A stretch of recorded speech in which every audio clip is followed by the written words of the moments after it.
On pense souvent que les grandes leçons de leadership se trouvent dans d'épais manuels bien compliqués. Mais en réalité, les leçons les plus fortes, on les trouve parfois ailleurs, dans les histoires vraies, souvent surprenantes, qui se cachent derrière des succès que l'on croit tous connaître. Et c'est exactement l'idée au cœur du livre d'Yvan Gatignon, Les chocolats du management. Pourquoi cette métaphore de la boîte de chocolat? Eh bien, c'est simple, chaque histoire qu'il raconte est une surprise, une saveur différente, une leçon de management précieuse et surtout inattendue.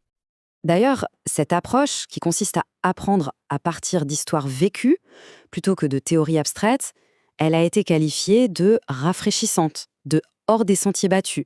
C'est une invitation, en fait, à regarder le monde qui nous entoure d'un œil un peu différent.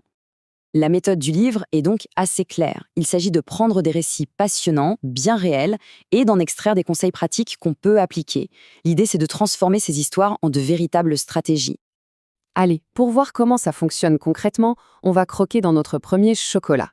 Et on commence avec un très très gros morceau, l'une des plus grandes entreprises du monde. Le livre nous lance ce défi. Comment un géant aussi complexe, aussi tentaculaire que Google, peut-il finalement reposer sur des idées fondamentalement simples? Et la réponse est, eh bien, elle est d'une simplicité désarmante. L'immense succès de Google se résume à seulement deux concepts clés.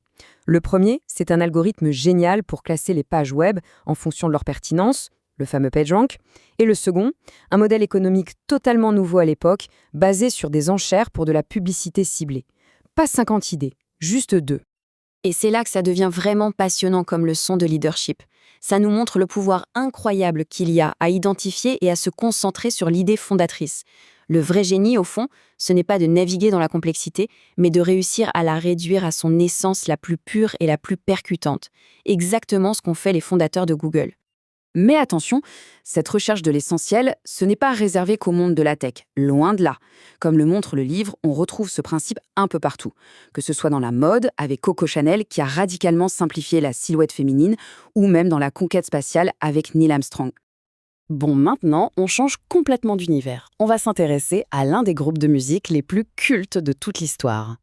Voilà une autre question que pose le livre, qui semble toute bête à première vue. La réponse facile, ce serait de dire le talon, bien sûr.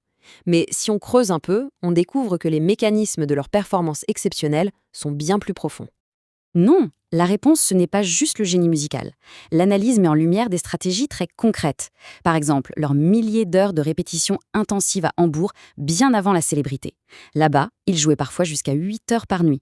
C'est ce travail acharné qui a forgé leur cohésion et leur son si unique. C'est une sorte d'ingénierie du succès. Et ça illustre parfaitement un principe de leadership qui est universel. Le succès, ce n'est pas juste un coup de chance, un accident. C'est un processus. Quelque chose qui peut être analysé, compris, et même, dans une certaine mesure, reproduit. Alors, quel est le lien entre l'histoire de Google et celle des Beatles? Quel est le point commun? Le message central du livre, il est là. Le but, ce n'est pas seulement de lire ces 52 histoires. C'est surtout de nous donner les outils pour repérer nous-mêmes ces leçons puissantes tout autour de nous, dans notre quotidien. Et pour ça, il y a une méthode toute simple. Il s'agit de transformer l'observation en une véritable analyse. D'abord, on se pose la bonne question. Pourquoi ça marche? Ensuite, on cherche l'histoire derrière. Puis, on essaye d'isoler le principe clé. Et enfin, on voit comment on peut l'adapter à nos propres défis. On va se quitter avec cette question en tête. La prochaine fois que l'on tombe sur un succès qui nous surprend, que ce soit une petite entreprise du quartier ou un projet innovant, pourquoi ne pas prendre un petit instant pour se demander « Tiens, c'est quoi l'histoire derrière? C'est quoi le chocolat de management qui s'y cache ?»